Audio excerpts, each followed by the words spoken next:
E se eu te dissesse que sua avó não estava fazendo chá por hábito? Ela estava praticando medicina. Um sistema médico inteiro construído ao longo de séculos por indígenas, africanos, portugueses e caboclos, que funcionava antes de qualquer farmácia chegar na esquina. Ela sabia o nome das plantas, sabia como preparar, sabia quando usar cada uma, e esse conhecimento passava com a mesma naturalidade com que se passa uma receita de família. E então parou. Em uma geração, uma cadeia de conhecimento que levou séculos para ser construída no Brasil foi silenciosamente desativada. Não porque as plantas deixaram de funcionar, mas porque aprendemos a chamar de coisa de interior tudo que veio antes do médico de convênio e do remedinho de caixinha. A ciência está desfazendo esse engano, uma planta por vez. Neste vídeo vou mostrar 20 plantas que curandeiros medievais prescreviam, que papiros egípcios documentavam, que os guaranis usavam séculos antes de qualquer jesuíta chegar ao Brasil e que a pesquisa moderna está confirmando uma por uma. 2 itens para você já ir prestando atenção. Fique até o fim, porque em algum momento, neste vídeo vamos falar sobre uma planta usada por 3 civilizações em 3 continentes diferentes, sem que nenhuma delas soubesse da existência das outras para tratar a mesma doença. E vamos falar sobre a erva que você passou a vida inteira desviando no caminho, sem saber que ela foi alimento, remédio e tecido por 2 milênios seguidos. Se você ainda não está inscrito no canal, faz isso agora.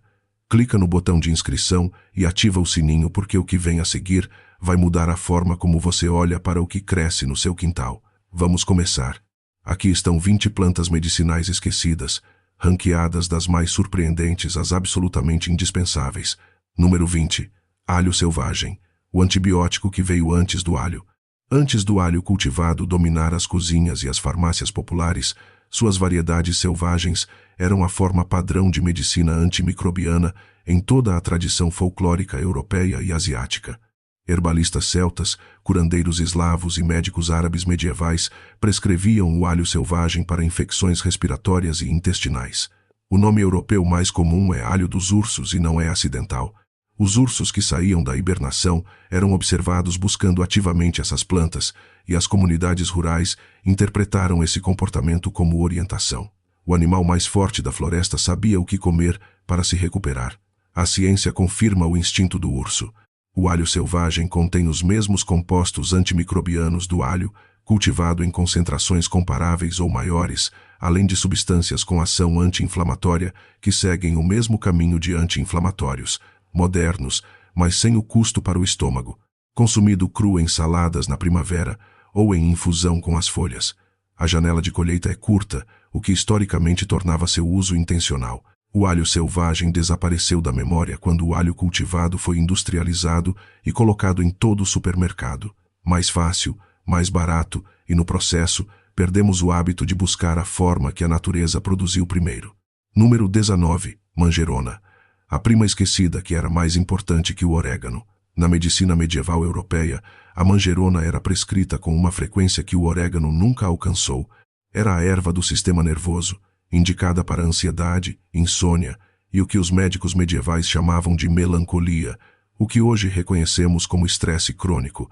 Os gregos a associavam a felicidade e paz, não como metáfora, como observação clínica. Pessoas que usavam a erva regularmente relatavam menos agitação. Essa observação sobreviveu em 16 séculos de medicina herbal antes de ser varrida pela farmacologia do século XX. A manjerona contém compostos que ativam o sistema nervoso de descanso, o mesmo mecanismo que os medievais observavam sem ter palavras para descrever. Estudos clínicos confirmaram redução de marcadores de estresse e melhora no sono. Em infusão das folhas secas para ansiedade e distúrbios do sono, fresca, em preparações culinárias que funcionam simultaneamente como medicina preventiva. A manjerona nunca desapareceu das cozinhas italianas e gregas, mas desapareceu das farmácias. Quando a medicina se separou da cozinha no Brasil do século XX, o tempero e o remédio foram forçados a ser coisas diferentes. Qualquer médico que sugerisse manjerona para a ansiedade arriscava ser chamado de charlatão. Esse medo institucional custou décadas de uso de uma planta que a ciência confirma hoje. Número 18. Folha de alcachofra. Não a que você come, a que curava o fígado. Atenção porque a confusão começa no nome. Quando médicos árabes medievais prescreviam alcachofra para doenças do fígado, Eles não estavam falando da cabeça carnosa que hoje comemos como entrada. Estavam falando das folhas amargas, a parte que o consumo moderno descarta completamente. O amargor das folhas era o sinal.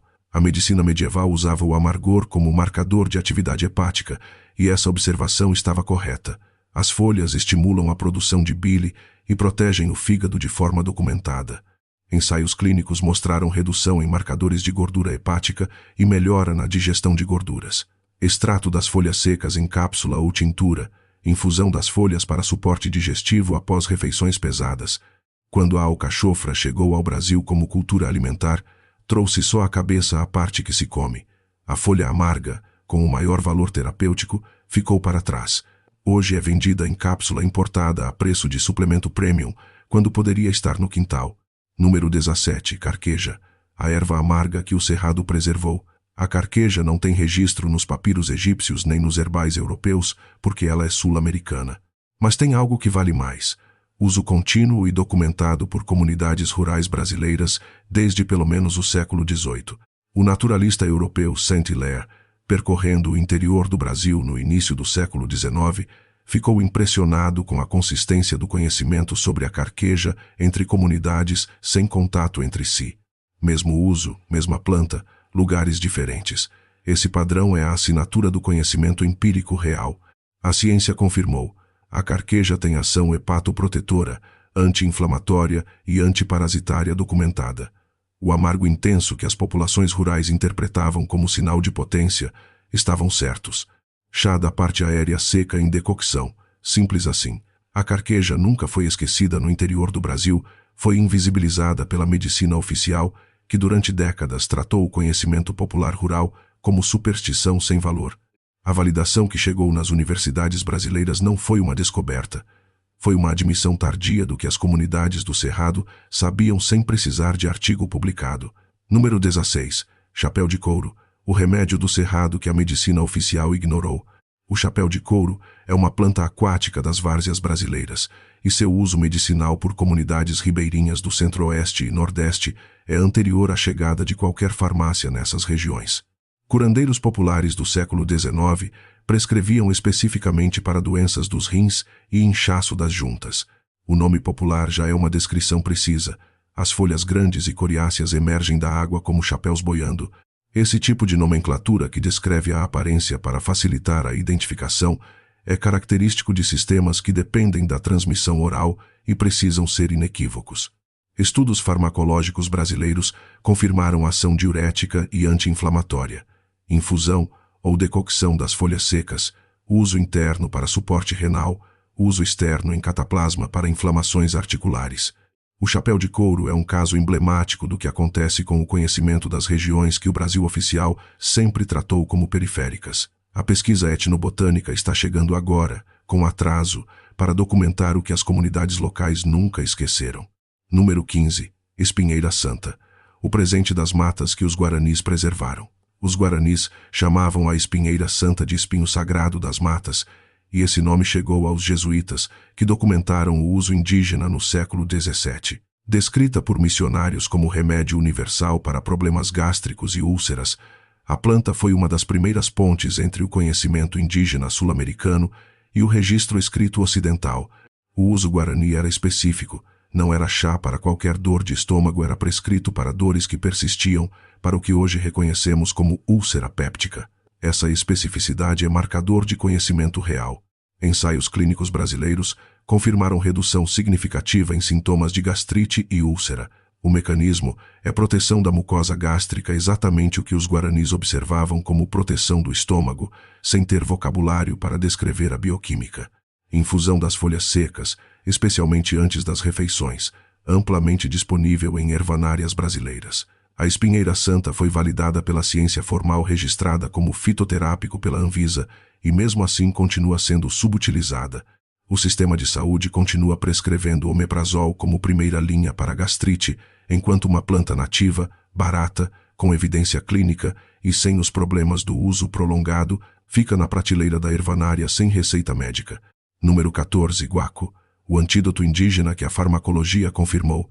O guaco era usado por comunidades indígenas do Brasil da Colômbia e do Peru simultaneamente sem contato entre si para 2 propósitos específicos: picadas de cobra e infecções respiratórias.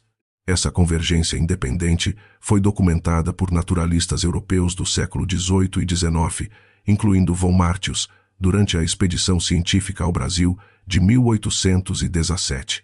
O uso para picada de cobra não era metafórico. Comunidades amazônicas aplicavam as folhas diretamente sobre a picada e administravam o suco internamente, e sobreviventes relatavam redução do inchaço e da progressão do envenenamento. A ciência isolou o mecanismo. O guaco relaxa a musculatura dos brônquios pelo mesmo caminho que broncodilatadores modernos. Está registrado na Anvisa como fitoterápico para bronquite e infecções respiratórias, um dos poucos casos em que o conhecimento indígena atravessou completamente o processo de validação regulatória. Xarope das folhas em mel, infusão concentrada para uso respiratório. O cheiro forte e característico era interpretado pelas comunidades indígenas como sinal de potência.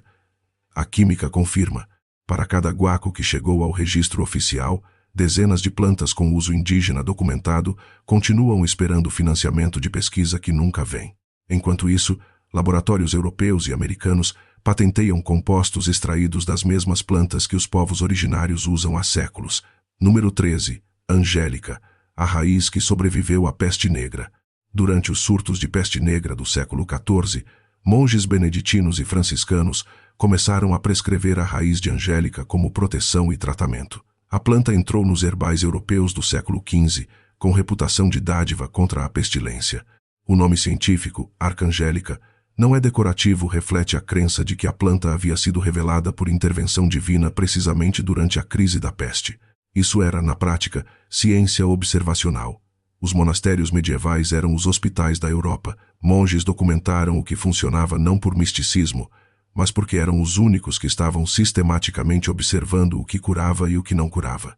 A raiz de angélica tem atividade antimicrobiana e de suporte imunológico confirmada. Os compostos do seu óleo essencial demonstraram ação expectorante e anti-inflamatória respiratória. Decocção da raiz seca para suporte imunológico e respiratório. Atenção! A angélica pode causar sensibilidade ao sol em contato com a pele. Use internamente, em doses moderadas. A angélica foi varrida da memória popular quando a Europa passou da medicina monástica para a medicina universitária farmacológica, e o Brasil importou esse modelo sem questionar. O resultado foi uma geração de médicos treinados para prescrever, e nunca para perguntar o que as avós sabiam. Número 12. Copaíba. O bálsamo que os jesuítas levaram para a Europa. Em 1625, o padre jesuíta João Felipe Bettendorf registrou o uso da resina de copaíba por povos indígenas da Amazônia para feridas, infecções de pele e dores articulares. Foi uma das primeiras descrições formais de um remédio amazônico por um europeu, e a resina chegou à Europa com reputação de bálsamo do Novo Mundo. Farmácias europeias do século XVII e XVIII comercializavam óleo de copaíba importado do Brasil. O uso indígena era sofisticado. Comunidades amazônicas distinguiam entre diferentes espécies de copaíba e suas aplicações, algumas para feridas externas, outras para uso interno em infecções respiratórias. Nível de detalhe taxonômico sem escrita formal. Observação clínica transmitida oralmente com precisão considerável. O óleo resina contém compostos com atividade anti-inflamatória e antimicrobiana documentadas. Um deles age sobre os receptores anti-inflamatórios do corpo pelo mesmo caminho que o CBD, sem nenhum efeito psicoativo. Estudos clínicos brasileiros confirmaram eficácia em dermatites e infecções do trato urinário. Óleo em uso tópico para feridas e inflamações de pele. Cápsulas para inflamações internas. Disponível em ervanárias e na produção extrativista sustentável da Amazônia. Pausa rápida. Você deve estar se perguntando: onde eu encontro essas plantas de verdade? Como eu sei se o que estou comprando é a planta certa, na concentração certa, sem adulterante? É a pergunta certa. E a resposta honesta é: a maioria do que está nas prateleiras não passou por nenhum controle de qualidade real. Ervas mal identificadas, processadas em temperatura que destrói os compostos ativos, rotuladas com nomes que não correspondem à espécie correta. Eu fiz a pesquisa. Encontrei os fornecedores em que confio, os que identificam botanicamente, processam corretamente e vendem o que dizem que estão vendendo. Os links estão na descrição do vídeo. Se você quer começar a usar o que estamos discutindo aqui, comece pelos fornecedores que checamos, não pelos mais baratos do marketplace. Continuando. Número 11. Hortelã-pimenta. A mais documentada das esquecidas. A hortelã-pimenta aparece em papiros egípcios de 1550 A.C. como remédio digestivo. Aparece em Dioscorides no século I como analgésico. Aparece nos herbais beneditinos medievais como erva de refresco e digestão. Aparece nos primeiros formulários farmacêuticos europeus do século XVIII. Poucas plantas têm documentação contínua tão longa e tão consistente no uso. Egípcios, gregos, romanos, monges medievais e boticários modernos prescrevendo a hortelã para os mesmos problemas. Isso não é tradição. É resultado repetido ao longo de 3.500 anos. O mecanismo é um dos mais estudados da fitoterapia. O mentol ativa receptores de frio no corpo, produzindo alívio de dor local sem mudança real de temperatura, o que explica tanto a aplicação na testa para dor de cabeça, quanto o efeito antiespasmódico no intestino. Ensaios clínicos confirmaram eficácia do óleo essencial para a síndrome do intestino irritável, com resultados comparáveis a antiespasmódicos farmacológicos. Infusão das folhas frescas ou secas para digestão. Óleo diluído em aplicação tópica para cefaleia. Vapor inalado para congestão. A hortelã nunca foi completamente esquecida no Brasil. Toda avó tem uma muda no copo d'água na janela, mas foi reduzida a chá de barriga e sabor de bala. O brasileiro que toma hortelã para enjoo está fazendo exatamente o que o egípcio do papiro de 1550 C fazia, só que sem saber por que funciona. Se você está chegando até aqui, você já percebeu o padrão. Essas plantas não desapareceram porque pararam de funcionar. Desapareceram porque ninguém mais estava prestando atenção. Se você quer continuar prestando atenção, curte o vídeo, se inscreve no Healing Harvest, ativa o sininho. Tem muito mais vindo aí. Agora vamos continuar. Número 10. Verbena. 2000 anos de uso contínuo. Os druidas celtas a usavam em rituais de purificação e como proteção contra infecções sistêmicas. Os romanos a adotaram, chamaram de erva sacra, erva sagrada, e a usavam em cerimônias e medicina ao mesmo tempo. Na medicina medieval europeia, aparecem dezenas de herbais como remédio para febre, inflamação e agitação nervosa. Essa não é coincidência, é transmissão. Quando os romanos absorveram populações celtas, absorveram também o conhecimento herbal. Quando a Europa cristã absorveu o legado romano, a verbena entrou nos monastérios como remédio consagrado por séculos de observação. Uma cadeia de transmissão de 2000 anos atravessou 3 civilizações e chegou intacta ao século XVI. A ciência identificou compostos com ação anti-inflamatória, analgésica e calmante documentadas, incluindo ação sobre os mesmos receptores que os ansiolíticos modernos ativam, sem criar dependência. Infusão das partes floridas, tintura para uso mais concentrado. A verbena chegou ao Brasil com os portugueses e entrou na medicina popular do Nordeste e de Minas Gerais. Foi gradualmente substituída por ansiolíticos sintéticos.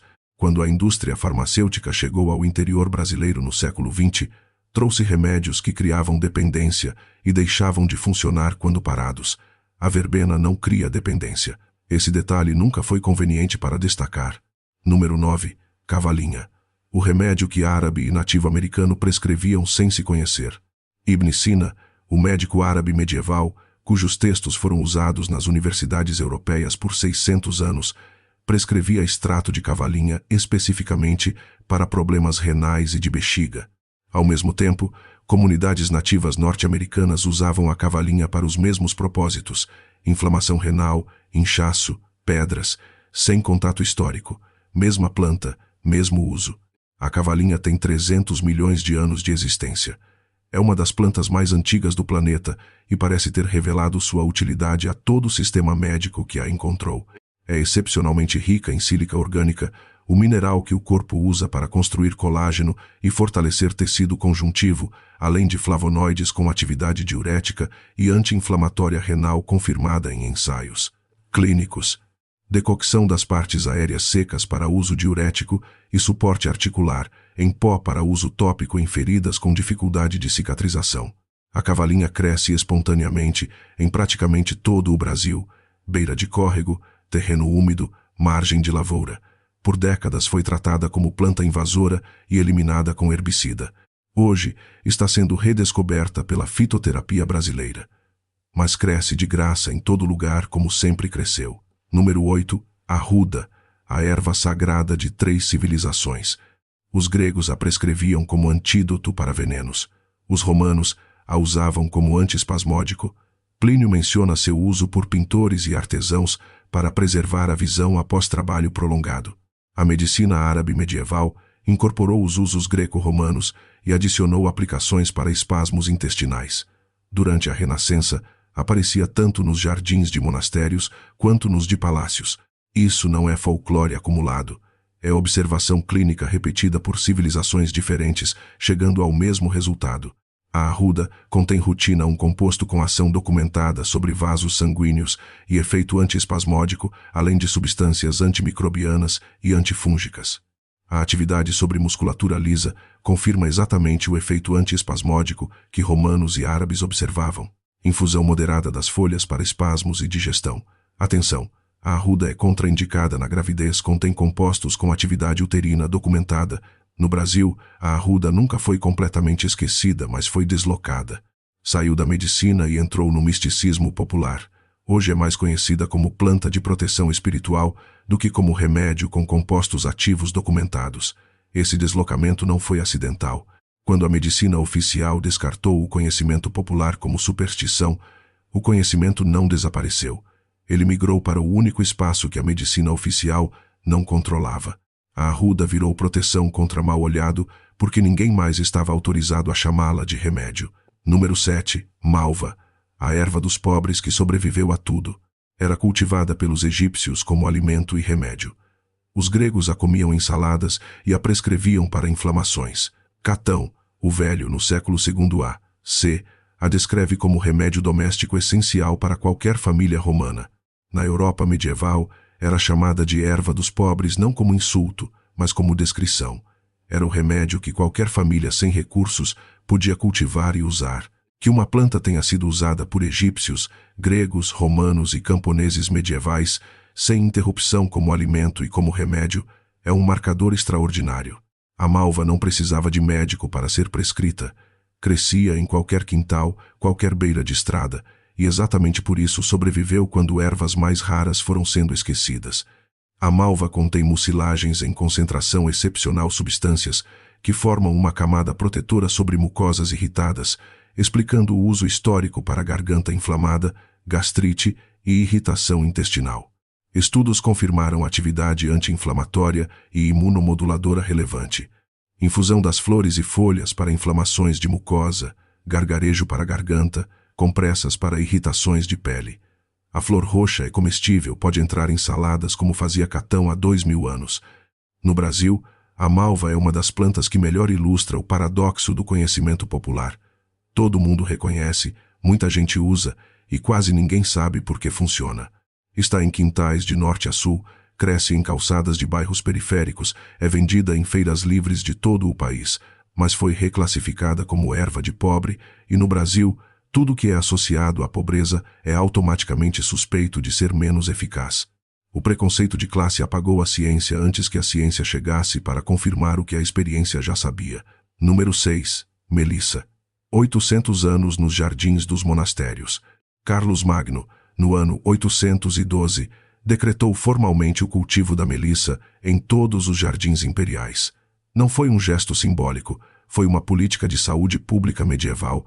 Por 800 anos, nenhum jardim beneditino estava completo sem ela. Os monges carmelitas, no século XVII, destilaram a planta em uma preparação que foi vendida como remédio em toda a Europa por 300 anos. Ela ainda existe como produto comercial. Essa não é uma planta que alguém redescobriu.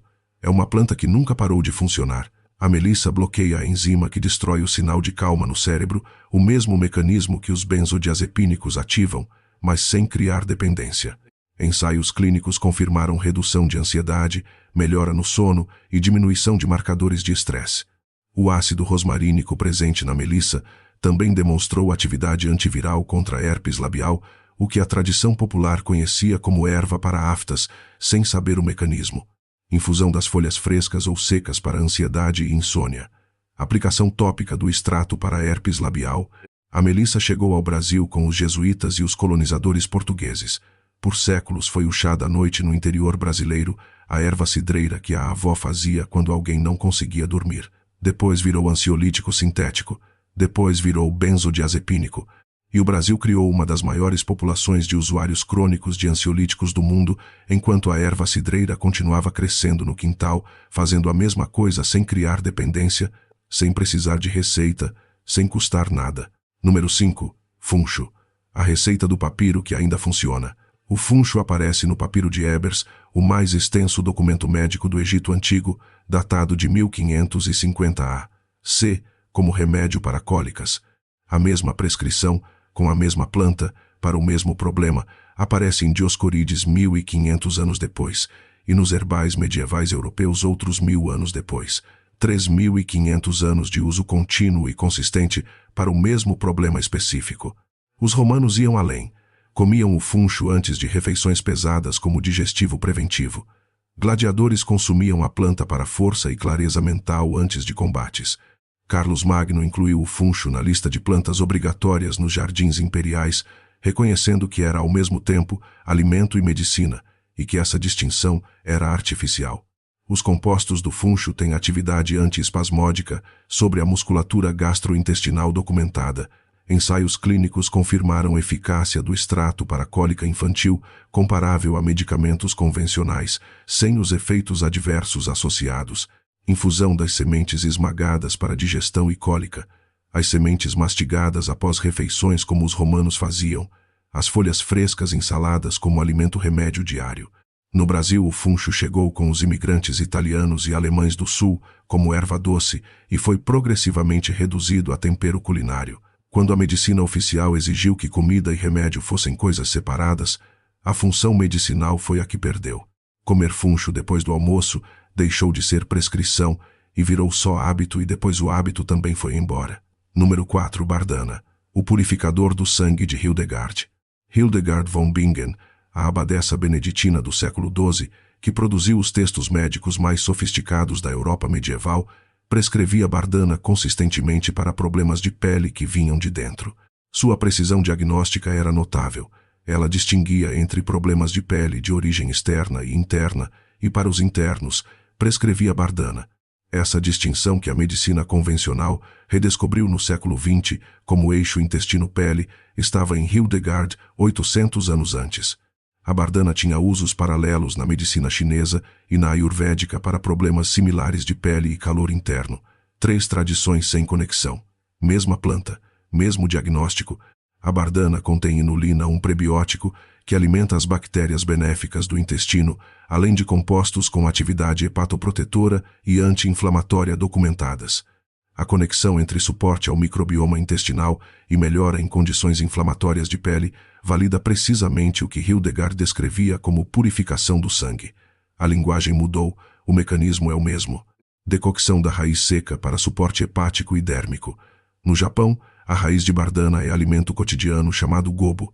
Aqui é tratada como erva daninha. A bardana foi categorizada como problema de jardinagem no Brasil. Quando a dermatologia brasileira se especializou em tratamentos tópicos de alto custo, o hábito de tratar problemas de pele pelo intestino desapareceu. Hoje, um dermatologista que sugira bardana para acne arrisca ser chamado de não científico, enquanto prescreve antibióticos sistêmicos para o mesmo problema, com efeitos colaterais muito mais sérios. Número 3. Sabugueiro. 3 continentes, sem contato, mesmo remédio.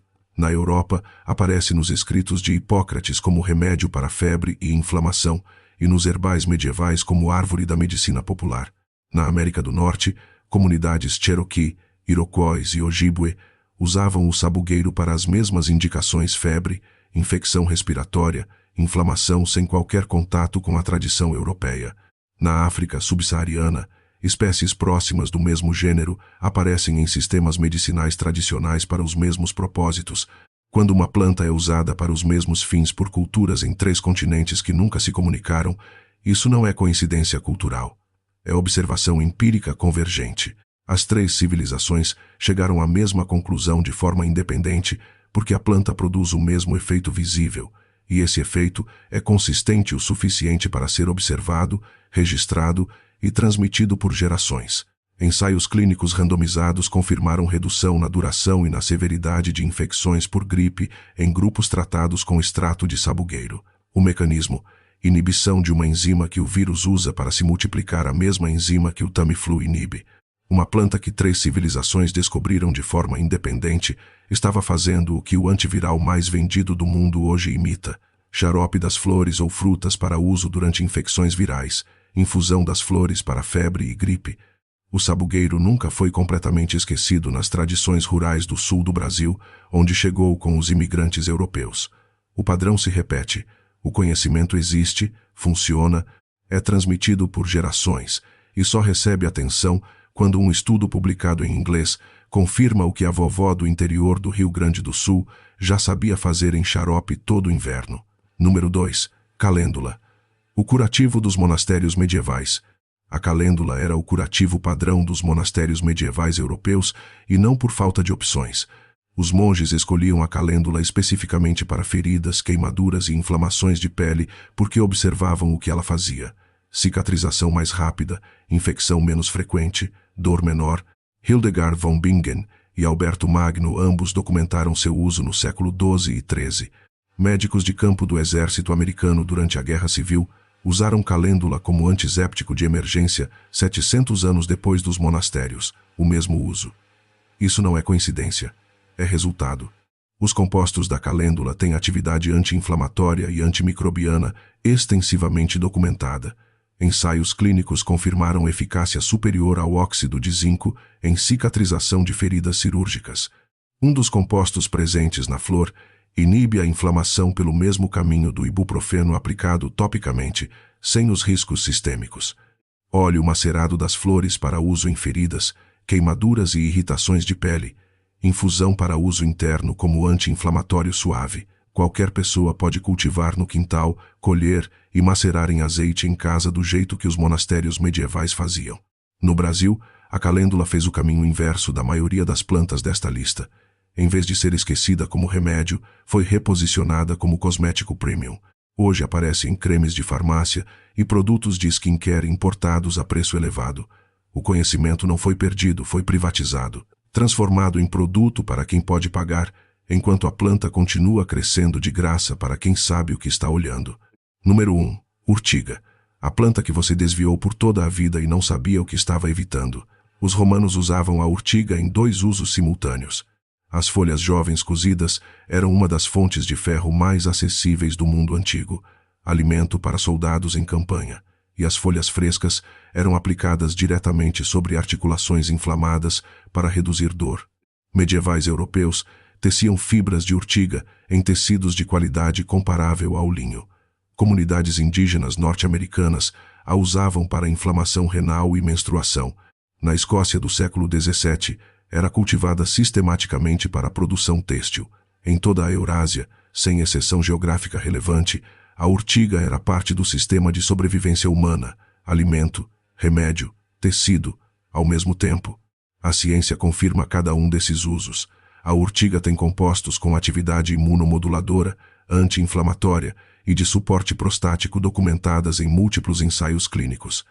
O ferro, cálcio e sílica que a planta fornece são biodisponíveis em concentrações excepcionais. A prática romana de esfregar as folhas frescas em articulações doloridas foi estudada modernamente e demonstrou redução mensurável em marcadores de dor e inflamação local. As folhas jovens cozidas como espinafre, alimento remédio que fornece ferro, cálcio e vitamina C simultaneamente.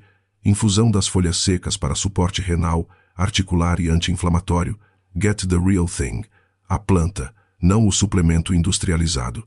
A urtiga cresceu no Brasil junto com os imigrantes europeus e se naturalizou completamente. Está em todo lugar, beira de mato, terreno abandonado, fundo de quintal e é tratada como praga. O brasileiro médio gasta energia arrancando uma planta que fornece ferro biodisponível, age sobre inflamação articular, suporta função renal e foi tecido e alimento por 2 milênios porque aprendeu que ela queima e parou de perguntar o que mais ela faz. Esse é o resumo de tudo que este vídeo tentou dizer. Não perdemos o acesso às plantas, perdemos a pergunta. Então é isso. 20 plantas.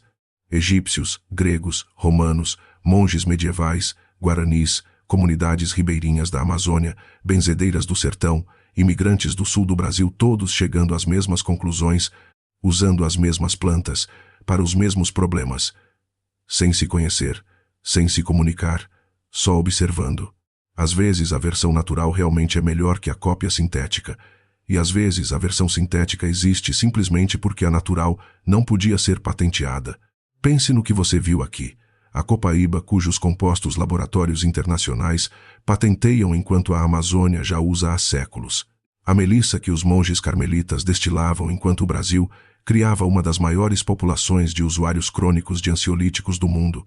O sabugueiro que 3 civilizações descobriram de forma independente, fazendo o que o antiviral mais vendido do mundo hoje imita. Nos conta nos comentários, qual dessas 20 plantas te surpreendeu mais? Foi o sabugueiro dos 3 continentes? A melissa que a sua avó chamava de erva cidreira? A urtiga que você desviou por toda a vida? Eu leio todos os comentários sem exceção. Se você quer as fontes e os fornecedores das plantas discutidas aqui, os que de fato identificam botanicamente e processam corretamente, os links estão na descrição.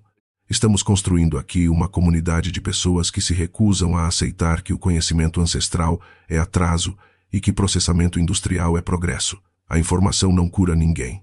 A ação cura. O que você faz com o que aprendeu hoje é o que importa. Nos vemos no próximo.